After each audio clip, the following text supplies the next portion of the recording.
Are you a blogger and you've been blogging for quite a while now, but you don't have enough visibility or you're not getting enough traffic to your website from all the strategies that you've been working on with optimizing your blog?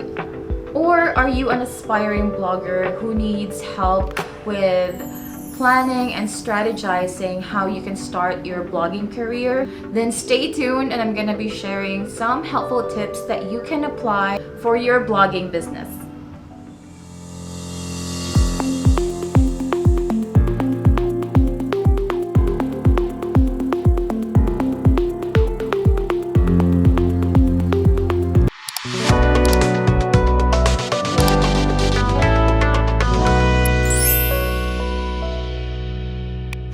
Hi, my name is Tris, your tea spiller in all things digital, an advocate of wise spending, and a food lover.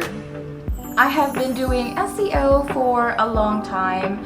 Even when I was a freelancer, I've worked with SEO agency and have worked with optimizing not only blogs, but also e-commerce or shops, websites, and stores or online stores out there. And that is why now that I'm switching and transitioning into focusing more on working with food bloggers, I was able to get all that data and apply it and implement it with the strategies and the marketing assisting that I've been doing with my food blogging clients. And I will be sharing to you guys today how you can optimize your blog as well and get visibility in search engines. And how are we gonna start doing or planning our SEO or optimizing our blogs? Well, of course, we are going to start with the basic, which is researching. Researching not only your content, your topics, but also keywords that you're going to use for all the content that you're going to be creating or publishing on your blog. And this includes, of course, keyword research, which is the most important thing when optimizing your blog. And of course, once you have the research and data that you need, you also need to use the right and relevant keywords when applying or adding them to your content. How do you do keyword research? You just have to go and use tools, of course, to help you find the best and relevant keywords that would apply for your food blogging business.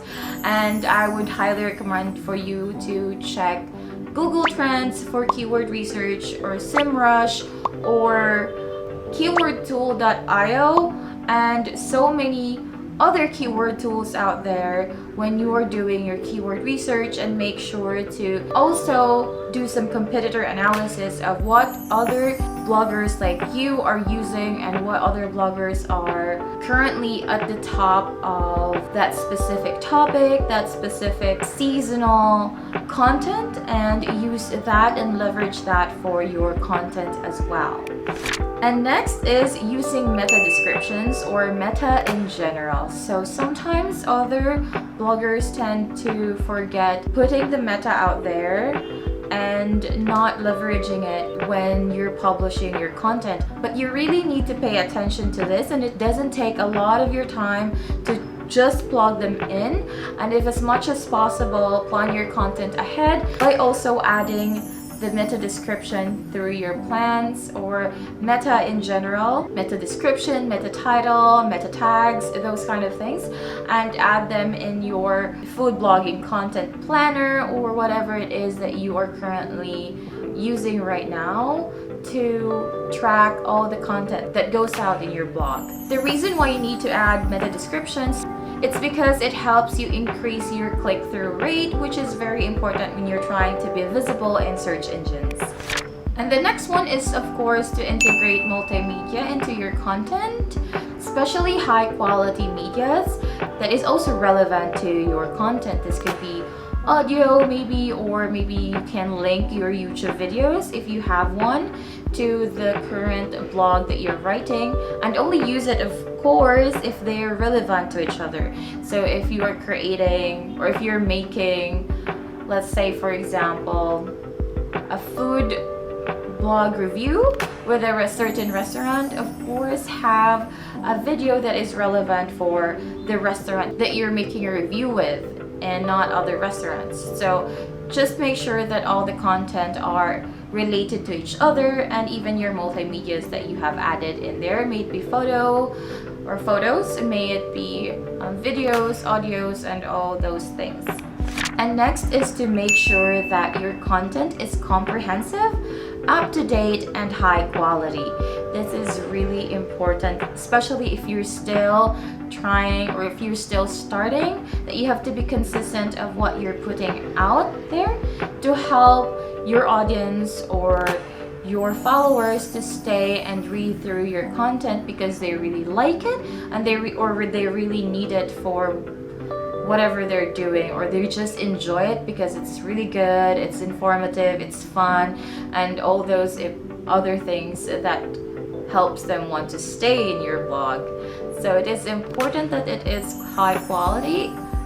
The content, the blog, the article, the images, the videos that you're putting out, and make sure also, of course, you have to proofread everything and make sure that everything is laid out, structured well, that it is not confusing for the readers when they go through the blog or when they go into your blog site. And of course, it is important to be on the trends so you know what people are looking for, and what you're producing, the content you're producing currently is relevant to what other people or what your audiences or your potential audiences are looking for. So then they would keep on coming and your followers would be added, or your email list will grow as well, because there's more people who's going to be your frequent follower or frequent visitor all the time to check your content in your blog or website. And one thing that other people are not using a lot is using site links. So if you're not yet using it or leveraging it, I highly recommend for you to do it. So what are site links? These are links or hyperlinks of your sub pages that appears when your website pops out of Google listing, which looks like this. Another important one is to utilize adding internal links to your content, to your articles, or to your food blog recipes or reviews or any articles that you're producing in your blog. This would help search engines to understand what your blog is about and how your blog is structured. And in return, it boosts your SEO. And since you're adding them on some of the blogs, or you're linking them from one to the other, this also increases your page views, because viewer would then click to that link and then go to another blog that you have or another article that you have in your blog, but still is staying in your website. Another one is it promotes important pages in your blog or in your website that needs boosting or is just really important for people to visit or for people to know. So you can just promote them in relevant content that you feel like it needs to be place or it needs to be there so people can visit, and while they look at the whole content, they will also look at those links or those pages that are linked to their content that they feel they need to know more, and then would click in there and then visit on that important page that you want to promote. And of course, let's not forget optimizing your images. And you can do this by adding all the relevant details and even inserting some of the keywords on the alt text when you're uploading your photos and images in your blog or in your website or in your article. And of course, if we have internal linking, let's not forget leveraging external links, especially for high quality sources or high quality external sources. This helps you build your credibility as the blogger, as the writer, as the author of the content that you're writing, because you're sourcing them out to other blogs or other resources out there in the internet and then plugging them in your website. That means that it's not just you who notice it, or it's not just you who's telling that this is right, this is wrong, or this is what I think about things, because other people are also thinking about it, or other content creator you're linking to are also thinking about it. And this is also very important, or like this is really good if you're also using high quality external sources, like people who have a lot of followers, or like someone who really have credibility already, or have built their authority for that relevant topics, or like for the specific topics that you are currently also working on or relating on with your content in your blog. So it is important to note that when you're also linking from other content creators, from other authoritative and whatever specific topic you're talking to, is to find out or know who they are, what they do, their background if you don't know them yet, if you don't follow them, and be sure that you're using the right and credible sources as well, because it would affect you as someone who's linking to their sources or to their articles or website too.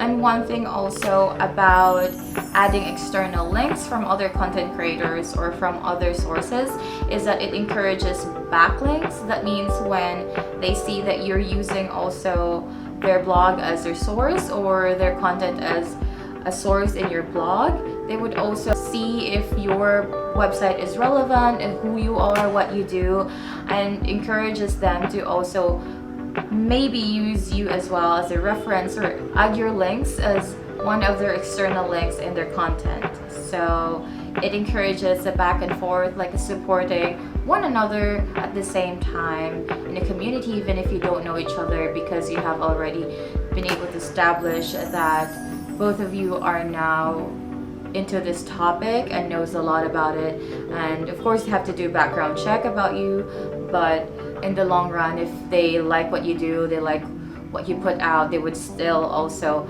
give you backlinks by linking other of their content in the future back to your blog site or back to your website.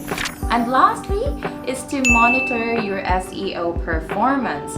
Of course, you need to see and track what's working, what's not working, what content have a lot of views, what content are your followers, fan base are interested into, and what content is not working right now. Or it helps you plan more on your marketing maybe, or in promoting your blog and writing future content for your blog. And one thing to do this is to use tools, of course, to track your performance, track your progress in SEO, or like if you're doing the right thing or not, if it's working, if whatever strategies you're currently applying are working, and help you improve whatever it is you're currently doing to promote your blog or your website. And I highly recommend to use Google Analytics because it's easy to use. It's Google, of course, if you're focusing more on the Google search engine, and it's easy to track on what's going on. So go check out Google Analytics. If you're not using it yet, make sure to create an account there and add your blog site so you can track your SEO performance. And that's it for this video. If you like more blogging content, feel free to leave them in the comment on whatever topics you feel like you want to know more as well.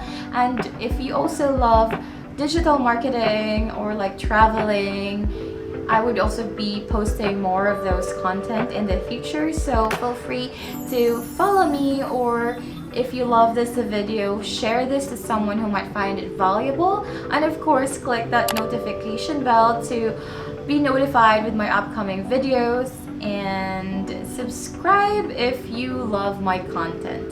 Thank you so much, and see you on my next one. Bye!